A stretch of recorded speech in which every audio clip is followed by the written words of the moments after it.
사람이 살아가는 데는 이제 어떤 게 인생에서 중요하냐는 그 마음의 중심에 이렇게 놓고 그걸 향해서 살아가는 것 같아요. 그걸 중심으로. 요즘 나이가 뭐 점점 더 들어가기 때문이 아니라 빠르면 빠를수록 정말 그 도리를 주의 도를 깨닫는 복음이라 그러죠. 그게 말씀이라고도 하죠. 말씀, 로고스, 로고스는 늘 말씀드리지만 성경 이런 말씀이 아니라 그 말 속에 있는 도, 우리 한국말로 도 그걸 말하는 건데 하나님의 말씀, 예수님의 말씀, 그 마음을 우리가 배웠다는 게 빠르면 빠를수록 좋은 것 같아요. 그러면 그럴수록 더욱더 주님을 기쁘시게 되는 걸 저희가 알게 됩니다. 오늘 말씀 나누기 전에 먼저 전이 뉴스 뭐 특별한 건 없고요. 열심히 지금 저희들 영성훈련 1 이제 시작해서 한 주 지났고 계속해서 이제 지난 여행 다녀오신 이후에 계속해서 진행 토요일 날로 해서 하도록 하겠습니다. 그러면 이제 우리 하나님 말씀 같이 나누겠습니다. 2017년 그러니까 작년에 세계 경제 순위를 보니까 우리 한국이 11위였다고 합니다. 2위는 미국이었고 가장 그 경제 범위가 단위가 큰 곳이 미국이고요. 그 다음에 중국, 일본 그렇게 되더군요. 일본이 아직도 우리가 잘 몰라서 그렇지 세계 경제를 상당히 많이 이렇게 쥐고 있는 것 같아요. 그리고 10위 우리 한국 이전에가 10위가 어딘가 하면 캐나다예요.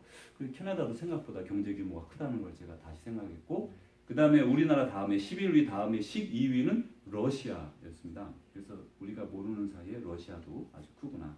그리고 나머지 그 2위, 3, 4, 5, 4위부터 9위까지는 뭐 유럽 국가 대부분 뭐 그렇죠. 독일, 프랑스, 이탈리아 뭐 이런 많은 나라들이 그렇군요.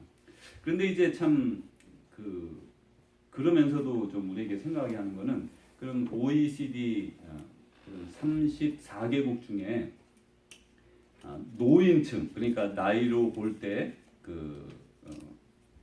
66세에서 75세에 이르는 노인들의 경제 지수를 조사를 해보니까요. 우리 한국의 노인들이 가장 가난한 노인들이랍니다. 34개국 중에. 그래서 왜 그런가 하고 이렇게 자세히 이렇게 살펴보니까 첫째로는 정년이 빠르고 두 번째로는 퇴직 후에 잡을 가질 수가 없답니다. 한국에서 많이 어렵다고 하고요. 세 번째는 사회보장제도가 아직도 그 당시 분들이 부실했어요. 이제 저희 부모님 세대인데 75세, 뭐 지금 80세 넘어가신 분들은 그 연금이라는 거를 이제 거의 시작했죠. 거의 뭐 한 몇 년도 안 하셨어요. 그리고 이제 10몇만 원, 20만 원, 뭐 사람에 따라 기본적으로 넣어서 그 정도밖에 못 받으니까 지금은 물론 다를 겁니다. 지금은 국민연금이 아마 다 하고 떠난 지 오래돼서 모르지만 그렇게 그때부터 시작이 됐으니까요. 강제연금이. 하여튼간 그래서 이제 우리 부모님들이 그런 어려움에 처해 있는 걸 우리가 사실 알아야 되는 거죠. 그런데 이제 우리 한국의 법적 정년은 여러분 다 혹시 들어보셨는지 모르겠어요. 55세랍니다. 여기 55세 여기 정년 퇴직하실 분들 좀 다 배우는 것 같은데 어떤 분은 그 다음에 이제 몇 년 지났지만 우리 사무직의 경우는 4, 5정 그래서 45세면 정년 45세 정년 그 다음에 5, 6도 그래서 56세까지 일을 하면 도둑놈 그런 말이 유행을 했었어요. 그게 우리가 벌써 10여 년 꽤 듣고 있는 말이죠. 그만큼 이제 빨리 퇴직을 하게 됐는데 문제는 조기 퇴직해서 할 일이 없으니까 비즈니스 하면서 이렇게 점점 더 어려워지죠. 그걸 다 잃어버리게 되고 또 이제는 이자율도 한번 더 낮아졌잖아요. 그러니까 더 이상 생산적 그런 방법이 없으니까 어려워지는 것 같아요. 그래서 이제 참 안타까우면서 우리는 우리 부모님들을 특별히 많이 생각해야 되겠고 또 우리 부모님뿐 아니라 뭐 미국은 우리가 미국에 사니까 조금 다릅니다만은 한국 부모님들도 있잖아요. 한국 분들도 계시잖아요. 조금 더 우리가 생각을 많이 해야 되겠다라는 생각을 합니다. 뭐 어떻게 생각할 거냐? 그런 건 잘 뭐 구체적으로 생각을 해봐야 돼요. 부모님에 대해서는 우리 생활이 어렵지만 반드시 이렇게 서포트할 수 있는 방법을 찾아야 됩니다. 아니 이런 젊은 부모님 말고 연세대신 아니, 저희 정년. 그래서 어렵지만 한국에 뭐 돈 보내는 게 어렵잖아요. 아주 어렵습니다. 복잡합니다. 뭐 어쩔 때는 한 200불 보내려고 30불, 40불 쓰고 그러는 건 너무 비경제적이잖아요. 그래서 지혜로운 방법을 찾아서 부모님들이 살아계시는 동안 우리의 11조 정도는 참 하면 좋은 것 같아요. 적어도 우리 삶의 11조 하나님께 드리면 11조 그 다음은 그 11조를 부모님께 이렇게 양쪽에 다 계시는 부분을 이렇게 나눠서 꼭 그렇게 할 수 있도록 먼저 애를 써야 될 것 같아요. 사실 우리 부모님들 세대가 이 세상을 일구어 놓았고 우리가 그 속에 살아가고 있는 거죠. 자연 파괴도 물론 함께 이루어졌지만 그러나 우리의 모든 것들이 그분들을 통해 왔다는 걸 다시 한번 그러니까 생각해 볼 필요가 있습니다. 우리 주위에는 가난한 사람들이 아주 많습니다. 그 가난에는 이유가 여러 가지가 있어요. 근데 그 여러 가지 이유를 통해서 사람들에게 가난이 찾아오면 그 가난이 사람을 약하게 만들고 힘들게 만들고 그러면서 그들이 어려움을 겪습니다. 그러니 성경에 이제 오늘 우리는 가난에 대해서 얘기하는 걸 들을 수 있습니다. 심령이 가난한 자는 복이 있나니 천국이 그들의 것이며 또 이 동일한 말씀이 누가복음에 있거든요. 너희 가난한 자는 복이 있나니 하나님의 나라가 너희 것이며 두 개가 좀 다른 걸 확연히 보실 수가 있어요. The poor in spirit, 심령이 가난하다 그렇게 하고요. 너희 가난한 자 그냥 poor 이렇게 다르게 말을 했어요. 그래서 이제 이것에 대해서 우리가 천천히 찾아보려고 그럽니다. 가난은 여러분 축복일까요? 그런 것 같진 않죠. 가난은 하나님은 우리가 가난하게 살기를 원하실까요? 그것도 잘 아닌 것 같죠. 그죠? 성경의 경우에 보면 너무나 우리 아브라함이나 그 자녀들부터 해서 많은 분들이 부유하게 살았거든요. 근데 그게 아니구나 하는 걸 알 수 있고 또 오늘 본문이 절대로 우리에게 가난해야 된다, 가난하게 살아야 된다 그 말씀을 하고 있는 게 절대 아니라는 걸 먼저 확실히 알아야 됩니다. 성경은 어디에서도 가난이 축복이다 그런 말씀을 하지 않습니다.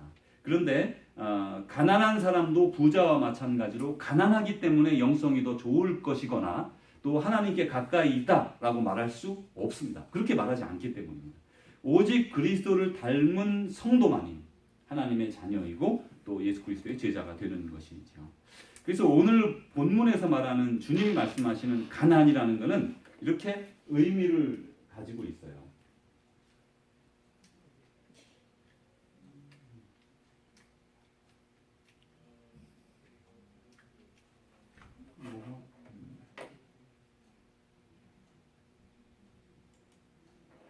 가난이라는 것은 먼저 세속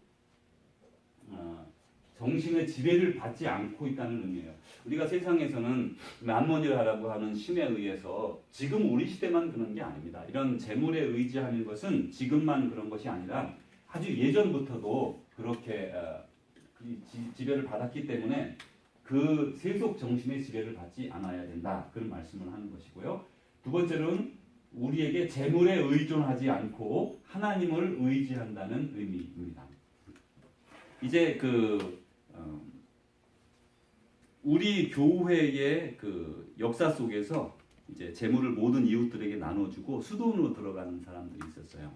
그런 보통 2, 3세기 정도 경부터 이제 이렇게 시작하게 되는데 그런 자발적 가난, 자기 스스로 무소유를 취하고 수도원으로 들어간 사람들이 있는데 그분들이 그 무소유를 통해서 자기 걸 다 나누고 가난해지려고 그렇게 된 것이 아니라 그 무소유를 통해서 온전히 하나님께 집중하기 위해서 그런 거예요. 온전히 하나님만 섬기기 위해서 자기의 소유를 팔았던 것입니다. 그래서 그분들은 자발적으로 가난을 취했고 그리고 그 가난은 가난해지기 위해서 그걸 준 것이 아니라 그걸 통해서 하나님을 더 풍성하게 얻기 위해 했던 것이라는 것이죠. 그래서 우리 이 세상에서 그러면 자발적 가난을 어떻게 이룰 것이냐 그것이 매우 중요한데 그것은 하나님께서 우리에게 주시는 것을 은혜와 은총으로 받고 그리고 그 속에서 그걸 가지고 하나님이 기뻐하시는 일, 사람을 사랑하는 일, 사람을 돕는 일 그런 일에 사용하게 하시는 것이에요. 거기에서 이제 우리는 가장 먼저 중요한 게 욕심을 버리는 겁니다. 욕심은 우리 순수하게 그냥 우리 이렇게 생활에서 말하는 욕심인데 그 말은 깊이 더 들어가면 정념이라는 말로 이렇게 되는 거예요. 정념은 뭐냐면 마음속에 무언가에 대한 내 자신의 의지, 그래서 그것이 내 뜻대로 되어지기를 원하는 마음, 그것이에요. 그래서 욕심은요, 더욱더 많은 재물을 갖기를 원하고 내 거를 조금이라도 잃어버리기를 원하지 않으면 이제 그걸 자꾸 갖기를 원하죠. 더 많이 갖기를 원하죠. 그렇게 하면서 거기에 사로잡혀 버리게 됩니다. 이것은 비단 재물뿐만 아니라 모든 것에 마찬가지예요. 교회에서 어떤 일을 할 때나 혹은 뭐 사회에서 어떤 일을 할 때 이렇게 생각들이 부딪히게 마련입니다. 이건 다 이렇게 그런 그 상의를 통해서 세상은 발전해 나가는 거거든요. 이런 서로 어그리하고 디스어그리하고 그렇게 나가는 거예요. 그럴 때에 양보할 것이 있고 또 내가 또 배워야 될 것도 있고 또 내가 취해야 될 것도 있어요. 이건 절대로 의이기 때문에 이렇게 해야 됩니다. 이것은 그렇게 해서는 되지 않습니다. 서로 듣고 주고받으면서 나의 부족을 채우는 거죠. 그러면서 서로 온전해 가는 거예요. 근데 정념을 가지고 있으면요, 내 생각대로 돼야 되는 거예요. 모든 게. 재물만 말씀드리는 것 아닙니다. 이 정념은 내 마음속에 어떤 것이 딱 들어가면 반드시 그렇게 되는 거죠. 그래서 여러분 예전에 그런 말 있었잖아요.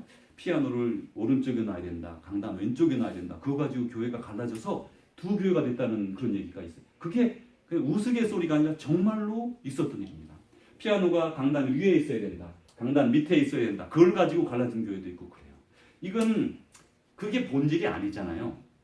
본질이 아님에도 불구하고 내 생각에 내가 배워온 바에 내가 경험한 바에 이것이 옳아라고 하는 순간 자기 고집에 사로잡혀서 하나님은 보이지 아니하고 하나님이 사랑하는 우리 이웃도 보이지 아니하고 자기 자신에게만 집중하게 되는, 그래서 하나님을 결국은 떠나는, 잃어버리는, 하나님의 뜻을 이루지 못하는 사람이 되는 거죠. 그 재물도 그 상황에서 보면 재물이라는 것도 자꾸 얻으려고 나누지 못하고 자기 것만 늘려갈 때에 그 하나님의 뜻을 이루지 못하게 됩니다.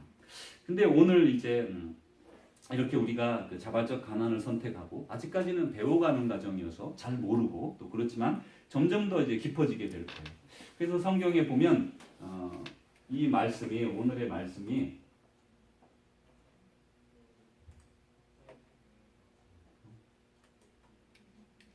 이건 돼야 되는데 그렇죠? 이건 아니면 좀 힘든데.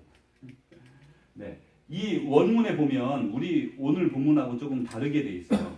그러니까 우리 본문에서는 복 있는 사람은 심령이 가난한 자는 복이 있나니 이렇게 풀어서 말하고 영어도 다 그렇게 되어 있습니다. 그런데 원래에서는 지난번에 말씀드린 것처럼 그냥 복되도다 그냥 형용사로 하나가 나와 있는 거예요. blessed 하고 심령이 가난한 자는, 심령이 프리마티, 심령이 가난한 자는 이렇게 하고 이렇게 나와서 아주 복되다, 심령이 가난한 자는 이렇게 말씀하는 거는 아주 강조해서 말씀하는 것이죠.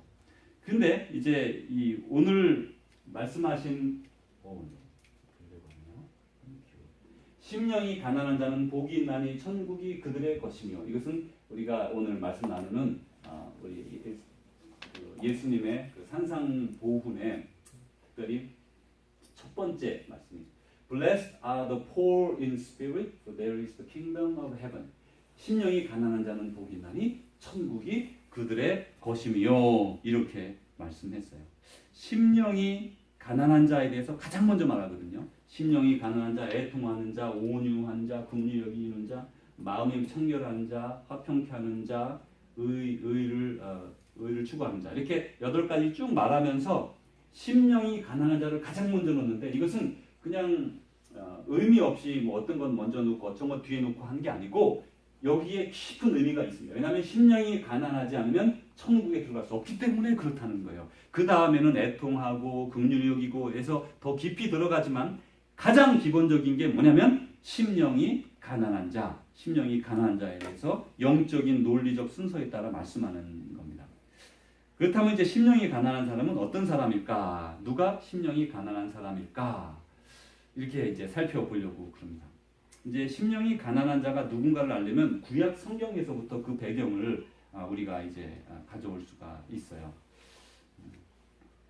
스바냐 3장 2절에 보면 이 가난하다라는 말은 원래 그냥 물질적으로 가난한 사람을 말했어요. 성경에서 그 성경의 용어상 볼 때.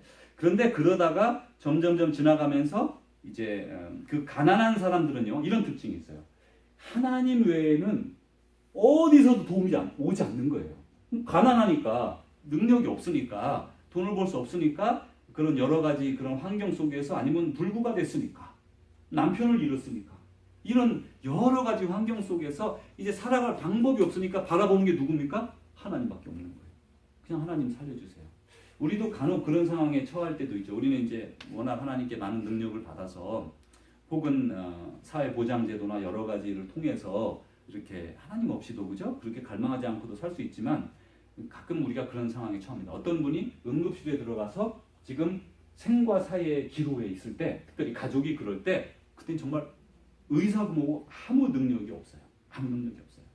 제가 아는 아주 큰 이렇게 많은 재물을 가진 한 분이 있었어요. 근데 그분의 한 가족이 아침에 갑자기 피를 토하며 쓰러졌어요. 어제까지 멀쩡했는데 아침에 갑자기. 그래서 피가 나오면 안 좋다고 생각하잖아요. 그래서 병원에 막 갔습니다.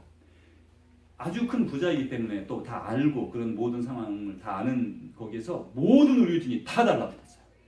그런데 글쎄 한 20시간도 채 안 돼서 돌아가시게 됐어요. 방법이 없더라고요. 의사들이 할 수 있는 방법이 한계가 있더라고요. 아무리 좋은 모든 걸 다 동원해도 그게 생명은 사람에게 속하지 않은 게 확실한 걸 그렇게 볼 수가 있었어요. 그러니까 이렇게 이제 하나님이 우리에게 이 가난한 사람은 그냥 하나님밖에 없는 거예요. 그냥 하나님밖에 없어요. 아무것도 없으니까. 그래서 이 원래는 가난한 게 물질적으로 가난하다는 뜻이 하나님만 가난한 사람은 하나님밖에 바라볼 수 없으니까 가난하다라는 말은 하나님만 바라본다라는 그런 가난으로 이제 뜻이 발전하게 영적인 의미로 발전하게 되는 겁니다. 그래서 가난한 자는 가난으로 말미암아 괴롭힘을 당하고 스스로 구원할 수 없는 거예요. 자기 스스로 구원할 수 없을 때 정말 얼마나 가슴 아픈지 모르죠. 하나님께 무엇을 이렇게 간구하지만 자기는 하나님께 드릴 게 아무것도 없는 거예요. 그냥 하나님 그냥 부탁합니다. 저를 도와주세요. 제가 하나님께 드릴 건 아무것도 없어요. 그냥 도와주세요. 그런 마음을 가난한 마음이다. 그렇게 생각을 하는 것이죠. 가련하고 가난한 자가 물을 구하되 물이 없어서 갈증으로 그들의 혀가 마를 때에 나 여호와가 그들에게 응답하겠고 나 이스라엘 하나님이 그들을 버리지 아니할 것이라. 하나님이나 그리고 주님은 예수님은 우리가 가련하고 가난한 자 여기서 가련하고 가난한 자 그가 하나님께 물을 구하되 갈증으로 그들의 혀가 마를 때에 나 여호와가 그들에게 응답하겠다. 참 이상하죠. 하나님은 이렇게 부르는 자에게 너는 내게 부르짖으라 내게 보여주리라. 이렇게 부르짖고 간구하고 하는 것을 말해요. 이것은 우리 인간 이성의 세계에 있어서 아주 연약한 것입니다. 우리는 지금 이성의 시대에 살고 있고 하나님 없이도 어쩌면 많은 사람들이 난 하나님 없이 살 수 있다. 하나님은 내 생에 도움은커녕 나를 나약하게 만드는 것이다 라고 생각합니다. 그럼에도 불구하고 우리는 마음이 우울해졌을 때 그 우울한 마음을 풀 수 있는 방법이 없어요. 그래서 쾌락에 빠지거나 도박에 빠지거나 각종 마약이나 다른 것에 의지해보지만 다시 거기에 사로잡히는 사람이 돼버리죠. 그래서 실제로 우리는 작은 것 하나도 마음대로 바꾸지 못하는 게 있다는 걸 알고 있습니다. 하나님은 바로 그런 말씀을 지금 우리에게 하고 있는 거죠. 가난한 사람, 가련한 사람은 광야와 사막에서 물을 얻을 수가 있는 거죠. 그 가난함으로 하나님을 간구하는 사람이 물을 얻을 수 있는 거예요. 저도 가끔 이렇게 집에서 제가 이제 그 하루에 3번씩 기도하는 시간이 있는데 그럴 때마다 다른 기도하지 않습니다. 그냥 하나님께 찬양과 간구를 올려드리고 주여 불쌍히 여겨 주옵소서. 그런 기도가 이렇게 나와요. 불쌍히 여겨 주십시오. 하나님을 찬양합니다. 이 종을 불쌍히 여겨 주옵소서. 이렇게 하나님께 의탁할 때에 가난하고 또 가련한 사람은 광야와 사막에서 물을 구하게 되고요. 또 골짜기 가운데서 샘을 얻게 되고 광야가 연못이 되게 되고 마른 땅이 깊은 샘의 근원이 되게 해주겠다고 약속하신 것이죠. 근데 가만히 생각하면 지금 막 광야에서 이제 물을 얻었어요. 근데 이 물을요 내가 판 게 아니라는 거예요. 근데 우리는 그걸 곧 잊어버립니다. 우리 한국의 광복은 우리 스스로 얻은 것이 아닙니다. 물론 저기 그 만주나 이런 데서 광복군들이 준비하고 한 것들 사실입니다. 그렇지만 우리 한국의 광복은 우리가 알지 못하는 그냥 어느 날 갑자기 뻥 하고 일본의 히로시마와 나가사키에 그 원자폭탄이 떨어지고 그 며칠 뒤에 그냥 항복하고 우리는 자유를 얻었어요. 근데 지금 거기에 대해서 누구든지 하나님께 감사하거나 혹은 우리를 도와준 연합군에 감사하거나 하는 사람들이 거의 없습니다. 생각하지 않습니다. 쉽게 잊어버리는 거예요. 우리나라만 그런 것이 아닙니다. 전 세계에 특별히 유럽의 많은 나라들이 나치의 그 군화 아래 얼마나 많은 사람이 죽었어요? 그 사람들이 다 독립을 얻었거든요. 다 독립을 얻는데 그건 세계 역사가 그렇게 돌아가서 그럴 수도 있죠. 네. 우리는 그 안에 하나님의 손길, 우리를 사랑하시는 하나님의 손길이 들어있는 걸 쉽게 잊는다는 거예요. 역사 속에서 분명히 이루어진 일임에도 불구하고 잊어버린다는 거예요. 그런데 그게 우리 인간의 삶에서도 하나님이 그 광야에서 내게 물을 내주셨고 그 깊은 골짜기에 남떨어지에서 우리를 들어 안전한 곳으로 옮겨주셨음에도 불구하고 시간이 좀 지나가면 기억이 안 나는 거예요. 언제 그랬던가? 그랬었어? 이렇게 하고 잊어버리게 되는 거죠. 그래서 하나님은 내가 너를 그렇게 많이 구해주고 그렇게 많이 끌어주었음에도 불구하고 계속해서 망가가는 우리를 보면서 나를 의지하라. 나는 너희를 늘 붙들어주는 너희 아버지야. 라고 오늘도 그러는 사람에게 복을 주겠다고 말씀하시는 것이죠. 그래서 첫 번째로 신명이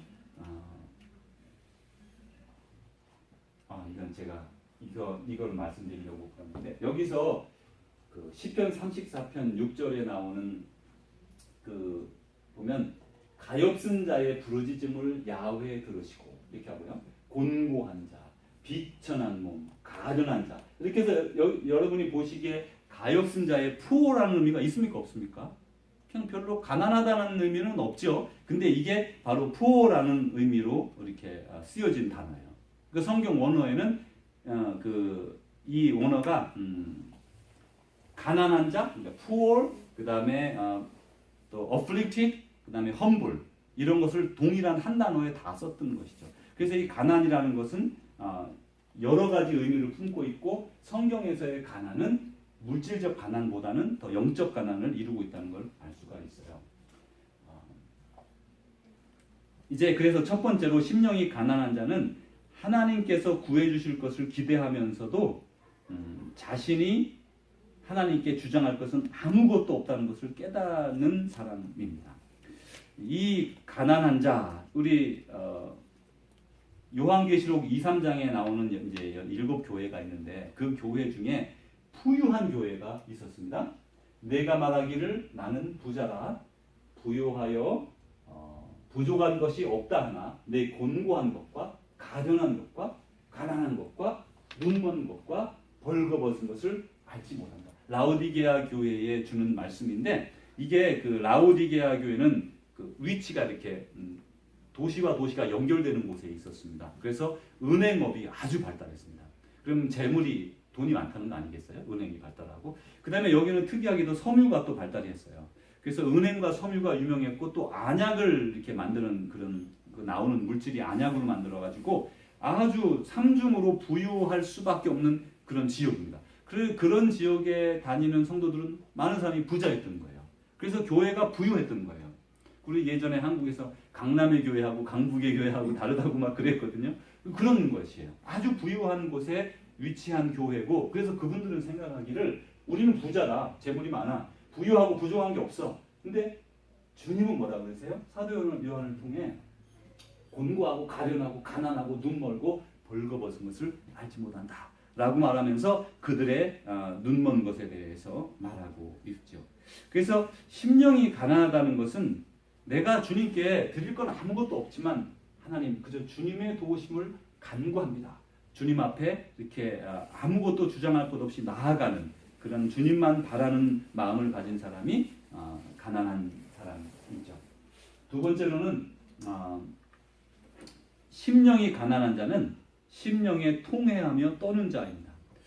여러분 막 이렇게 두렵고 누구 앞에서 떨고 그런 경험이 있으신지 모르겠어요. 무릇 마음이 가난하고 심령에 통회하며 내 말을 듣고 떠는 자, 그 사람은 내가 돌보려니와. 이 말씀을 들으면 지금 누가 누구 앞에서 떠는가에 대해서 생각을 하게 되는데 이것은 하나님께서 이스라엘 백성들에게 주는 말씀이죠. 마음이 가난하고, 가난한 건 뭐라고 그랬어요? 하나님만 바라보고, 난 하나님께 드릴 만큼 드려서 하나님 기쁘시게 하고 만족스럽게 하고 채워드릴 만한 거 전혀 없습니다. 그럼 하나님, 그저 하나님 저를 불쌍히 여겨 주십시오. 이렇게 하나님께 자기 자신을 이렇게 맡기고 나아가는 마음이 가난한 사람이 심령에 통회하며 내 말을 듣고 떠는 자, 그 사람은 내가 돌본다.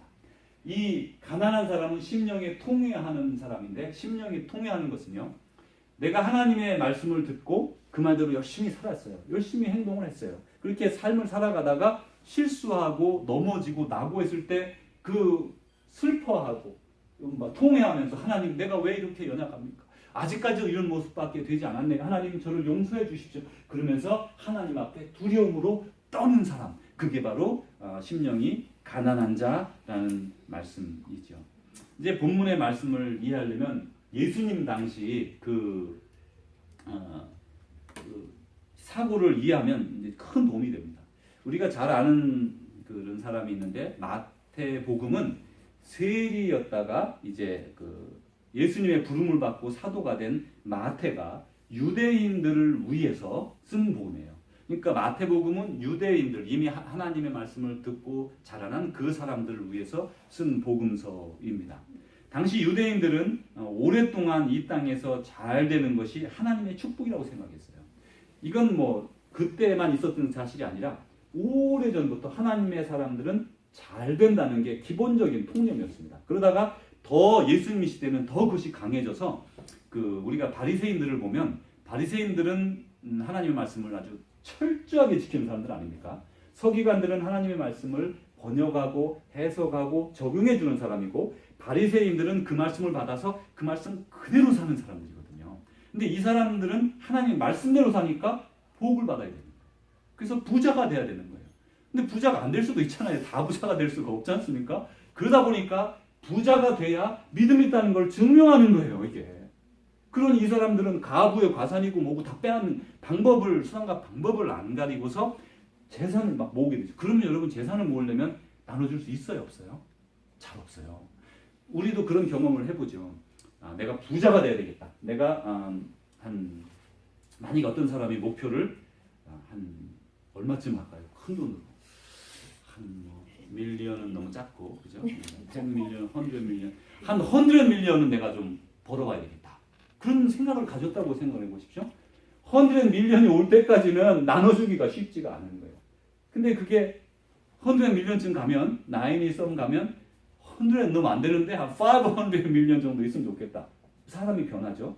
그래서 이게 어떤 마음의 재물을 두고 그거를 목표로 하고 살아가면요, 이렇게 사람들에게 나눠줄 수가 없게 되는 거죠. 그리고 이제 유대인들은 부자가 돼야 되니까, 부자는 또 개념이요. 얼만큼 있어야 부자입니까, 여러분? 얼만큼 있어야 부자예요? 우리 은승 씨는 얼만큼 있으면 부자다. 내 생각에 부자다. 그런 개념이 혹시 있으면 말씀해 주십시오.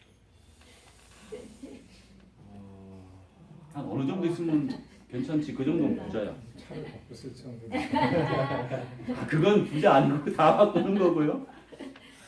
한 어느 정도요? 100만 불. 밀리언 달러? 밀리언 달러? 밀리언은 별로 부자 아니에요. 그래도 은우 씨 금세 밀리언 벌 거야. 근데 이렇게 부자라는 게 개념이 없잖아요. 밀리언 가진 사람 부자라고 생각하는 사람 거의 없습니다. 밀리언은 정말 별거 아니거든요. 집 한 채 사면 끝나는 게 밀리언인데, 그리고 좀 부유한 지역도 캘리포니아 쯤 가면 집 한 채가 적어도 500,000은 다 넘는데 그거 어떻게 부자예요? 그러니까 사람들이 부자 개념이 없잖아요. 끝이 없어요, 부자라는 말은. 그러니까 계속 모아야 되죠. 그래서 이 당시 사람들, 특별히 종교적인 사람들은 아주 물질적으로 탐욕적이었습니다. 그럴 수밖에 없는 것이 사회가 그것을 요구했던 것이에요. 그러다 보니까 불법적인 행위도 하고, 그래야 자기가 잘 살아야 하나님께 충성되고 복받은 사람이라는 거예요. 믿음 있는 사람인 거예요. 그래서 이제 우리에게 이것이 문제가, 우리도 그런 사람들이 좀 있어요. 우리 교회에도. 어떤 분이, 아주 부유한 분이 이렇게 교회에 들어오면, 성경에 예수님 시대 그러잖아요. 좋은 자리 다 내주고, 아주 가난하거나 보통 사람은 다 비키라고 그러고 거기 앉혀주고 말이죠. 그런 것들이 그건 아주 뭐 극단적인 예지만 실제로 어느 교회 안에 어떤 큰 부자가 와서 특별히 거기다가 헌금까지도 아주 많이 해서 교회의 절반, 뭐 80% 이렇게 헌금을 하는 사람이라고 하면 그 속에 그 불편함이 하나님의 나라는 그런 것으로 세워지는 것이 아니지만 이 많은 사람들이 지금도 교회에서 부요한 자는 복받은 사람. 그런 공식이 이렇게 통하는 그런 공동체가 있어요. 그건 정말 그릇된 공동체입니다. 세상은 그렇게 하잖아요. 세상은 돈 잘 버는 사람, 예를 들어 뭐 빌 게이츠는 이렇게 점심 런치 같이 해주고, 빌 게이츠 아니죠. 그거는 워런 버핏 런치 한번 같이 해주고, 그죠? 막 밀리언 넘어가고 지금 막 그렇게 되잖아요. 그런 사람들의 말 한마디가 그만큼 파워풀하고 그런 지식을 아니까 그렇게 되는. 그렇지만 그 세상은 그렇게 하지만 교회에서는 절대 그렇지 않아요. 다시 말하면 가난하고 병들고 나이 들고 어리고 장애를 입었고 그렇다고 해서 교회에서 절대로 낮춰보는 그런 마인드셋을 가지면 안 돼요. 다 우리는 뭐 대단한 거 가지고 있는 것처럼 보여도 아무것도 아닌 거죠. 하나님 보시기에 아무것도 아니에요. 그래서 우리는 교회 안에서 모든 영혼이 하나님에게 참 다 동일한 그런 은혜를 받은 영혼임을 기억을 해야 되죠. 이렇게 이제 예수님 시대에 많은 사람들이 부자가 돼야 은혜를 받은 사람, 복 받은 사람을 생각했는데 심지어 베드로도 그렇게 생각을 했던 걸 볼 수가 있어요. 이게 그 전에 먼저 요한 3서에 보면 사랑하는 자여 내 영혼이 잘됨 같이 내가 범사에 잘되고 강건하기를 내가 간구합니다. 자 보십시오. 사랑하는 자여 편지 끝에 쓴 글입니다. 내 영혼이 잘됨 같이 우리 영혼이 잘됨 같이 내가 범사에 잘되고 강건하기를 내가 간구합니다. 이게 많은 우리 모든 사람들의 기도잖아요.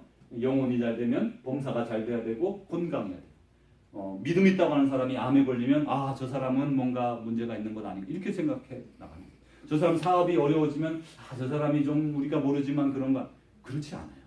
그런 실패 속에 그런 눈길로 이렇게 느껴질 때 교회가 자기 공동체가 아니라는 걸 느끼게 돼요. 사람은 실수할 수 있고 실패할 수 있어요. 사람 병들 수 있습니다. 생각지도 않게 넘어질 수도 있고요. 운동하다 넘어질 수도 있고요. 그건 아무것도 아니에요. 근데 사람들은 그렇게 교회라는 공동체에서 그렇게 바라보면 상처를 입고 갈 데가 없는 거예요. 갈 데가 없는 거예요. 절대 교회는 그런 곳이 아닙니다. 약해졌을 때 도와주고 사람은 약해지는 게 평생 약한 게 아니에요. 암을 걸릴 때가 있어요. 근데 그때는 넘어졌어요. 힘들어서 넘어져 있지만 누군가가 손을 붙들어 일으켜주면 조금 있으면 시간이 좀 길고 짧음이 있지만 해결되고 다시금 새롭게 건강하게 되어지고 소생하게 되죠. 그래 이제 베드로도 보십시오. 베드로가 이렇게 예수님께 물어봅니다. 보소서 우리가 모든 것을 버리고 주를 따라 싸우는데 그런지 우리가 무엇을 얻으리까? 이제 베드로도 다들 믿으면 잘 살아야 되는데 주님은 지금 우리에게 가난해지라 그러는데 이거 영적 가난을 말하는데 그럼 이게 뭡니까? 그럼 우리는 뭘 주시겠습니까? 이렇게 물어보는 거예요. 우리도 묻는 질문이라고 생각이 듭니다. 내가 진실로 너에게 이르노니 세상이 새롭게 되어 인자가 자기 영광의 보좌에 앉을 때 그때 알죠? 하나님의 나라가 이루어질 때 그때 나를 따르는 너희도 12보좌에 앉아 이스라엘 12지파를 심판하리라. 잘 어려운 말씀입니다. 심판을 한다고 말하죠. 또 내 이름을 위하여 집이나 형제나 자매나 부모나 자식이나 전토를 벌인 자마다 여러 배를 받고 또 영생을 상속하시리라.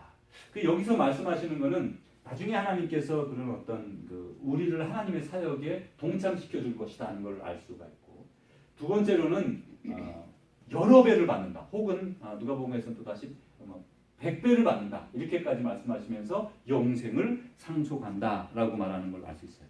그래서 이제 주님을 따르면 이 땅에서 부자로 살아간다. 그런 약속을 주신 게 아니라 이 땅에서도 여러 배를 받지만 하나님의 나라에 있어서 영생을 상속하게 된다. 그랬어요. 근데 주목해 볼 건요. 이 땅에서도 받는다고 말씀해요. 가장 먼저 어떤 걸 말씀하시냐면 형제 자매를 얻게 됩니다. 형제 자매를 얻으면 사실은 사람만 얻은 것 같지만요. 사람을 얻음과 동시에 우리 혈육을 가진 형제는 몇 밖에 안 되잖아요. 둘 혹은 하나 어떤 집은 하나밖에 없고 어떤 집은 뭐 7, 8, 10 뭐 그 정도예요. 근데 교회의 식구가 하나가 되면요. 수백 명이 한 가족이 되는 거죠. 근데 그거는 사람만 얻은 것 같지만 그렇지 않습니다. 보십시오. 누가 어려워졌을 때 다 형제입니다. 그러면 그 사람 어려움을 가만 놔두나요? 그렇지 않죠. 어려울 때 찾아가서 돕고 재정적으로 협력하고 그 사람이 다시 일어서서 새로운 삶을 살 수 있도록 이끌어주는 데까지 함께 하게 되거든요. 그래서 모든 걸 다 가지고 있는 거예요. 사람을 그 한 형제 자매가 됐다는 얘기는 말로 형제 자매를 말하는 게 아니라 실질적인 삶에 있어서 모든 것을 여러 배 혹은 100배를 받는 거예요. 왜냐하면 넘어지면 누군가가 우리와 함께할 형제 자매가 같이 있으니까. 이제까지 많은 교회들이 그 일을 이루지 못했다면 우리는 그 일에 대해서 확실하게 이룰 겁니다. 아니 심지어 우리 교회 식구가 아니어도 우리는 그 일을 이루어야 합니다. 누군가 넘어져 있을 때 누가 일으켜주겠어요? 주님이 우리를 보내서 그들을 일으켜주고 한 번이 아니라 계속해서 그들을 보살피고 온전한 사람으로 세워질 때까지 우리를 보낸 거예요. 우리를 예수님 대신 우리를 보내려고 우리 교회를 세워주신 것이지요. 예수님 시대에 부자들 두 부류를 제가 소개해 드리려고 합니다. 가장 먼저 바리새인입니다. 바리새인들은 종교 지도자면서 대부분 부자였습니다. 요즘도 목사님들이 좀 그래도 좀 괜찮은 목사님들은 아주 부유하고요. 어려운 분들은 아주 어렵습니다. 지방에 이렇게 사시는 특별히 한국의 섬 같은데 뭐 가정이 10가정밖에 없는데 교회 4가정 나오고 5가정 나오는 그런 교회 목사님도 있어요. 반면에 부유한 분들은 조금 심하다 싶을 정도로 부유하게 사시는 분들도 있어요. 일견 이 당시의 모습과 비슷한 걸 우리가 그런 분들은 비슷합니다. 그리고 이제 교만했습니다. 또 첫 번째 부류인 이 부자인 바리새인들은 부자면서 교만했어요. 영적으로 아주 이렇게 지도자예요. 많은 사람의 존경을 받았습니다. 시장 중앙통에서 큰 소리로 막 시간마다 기도했어요. 그리고 긴 옷을 입고 다니면서 질질 끌면서 이렇게 뒤에 끌면서 다 이렇게 그 부인들이 고생을 많이 했을 거예요. 다 빨고 하느라. 하여튼 자기는 다 이렇게 그러면서 돈도 많아요. 그러니까 생활도 유복해요. 얼마나 아주 여유롭고 존경받고 인정받는. 그래 이제 그런 사람이었기 때문에 겸손함이 약했습니다. 교만한 마음들을 가지고 있었어요. 반면에 예수님 시대에 또 진짜 알부자가 있었는데 바로 세리들입니다. 이 세리들은 이 로마 시대에는 세리들이 이렇게 왜 악하게 이렇게 사람들에게 인정을 받았냐면 로마에서는 미리 이렇게 땅을 떼어줍니다. 세리들을 이제 하이어를 해가지고 그 사람들에게 너는 여기 둘루스 지역에 그래 세금을 얼마 낼래? 이제 협의를 하는 거예요. 그럼 이번에 $1,000,000 내겠습니다. 그럼 오케이, 그럼 1,000,000 내기로 하자. 이렇게 계약을 하고 자기 돈으로 미리 $1,000,000을 갖다 내는 거예요. 부자가 아니면 할 수 있겠습니까? 없겠습니까? 못하는 일이에요. 그리고 자기가 이제 그 행정구역상을 딱 보고 나름대로 세금을 매겨서 걷어들이는데 거기다가 조금씩만 더 보태면 자기는 2,000,000도 벌 수 있고 이상 벌 수 있는 거예요. 마음대로 거둘 수 있는 거예요. 그럼 권리를 가졌어요. 그러니까 이제 정직하게 걷는 사람은 자기 생활비 정도나 아닌 그렇게 하겠지만 아닌 사람이 있지 않았겠어요? 그래서 세리들이 욕을 많이 먹게 되고 자기들의 돈을 뜯어다가 로마 제국에 갖다 준다. 그래서 이제 욕을 먹게 됐어요. 근데 이 세리들은 그래서 늘 욕을 먹고 사람들에게 손가락질 받고 그래서 부유하면서도 겸손하고 죄인으로 살았습니다. 그러니까 두 부류의 부자들이 있었는데 하나는 아주 교만하고 그리고 모든 것을 다 가진 부자였고 둘째는 부자이긴 하지만 늘 괴롭고 또 겸손하게 고개를 숙이며 살아갔던 사람이죠. 세리들은 손을 들고 하나님께 기도하지 못했다고 그래요. 그냥 그저 고개 푹 숙이고 하나님에게 이렇게 기도했다고 합니다. 하나님, 저는 죄인입니다. 저에게 자비를 베풀어 주옵소서. 오 하나님, 이 죄인에게 자비를 베풀어 주옵소서. 그게 그들의 기도였어요. 그냥 자비를 베풀어 주세요. 종교개혁가 장 칼빈은 자기 자신은 아무것도 아닌 것으로 낮아지고 하나님의 자비에 의지하는 사람들만이 심령이 가난한 사람들이다. 이렇게 말을 했어요. 자기가 아무것도 아닌 것으로 낮아지고 하나님의 자비에 의지하는 사람만이 그런 가난한 심령이 가난한 사람이다. 오늘 이렇게 주님이 이렇게 말씀하셨죠. 심령이 가난한 자는 하나님께서 보내주실 것을 기대하면서도 자신이 하나님께 주장할 건 아무것도 없다는 걸 깨닫는 사람이에요. 두 번째로 심령에 통회하며 떠는 자, 하나님 말씀대로 살려고 발버둥 치는 사람, 하나님의 뜻대로 하지 않았을 때 통회하며 회개하는 사람, 그런 사람이 바로 하나님이 찾으시는 가난한 사람, 그런 사람만이 천국에 들어갈 수가 있답니다. 복이 있도다 심령이 가난한 자는 천국에 그들의 것입니다. 심령이 가난한 자, 우리는 가장 먼저 교만과 거만을 버리고 심령이 가난한 자이어야 합니다. 그것이 죄자의 본분입니다. 기도하겠습니다. 하나님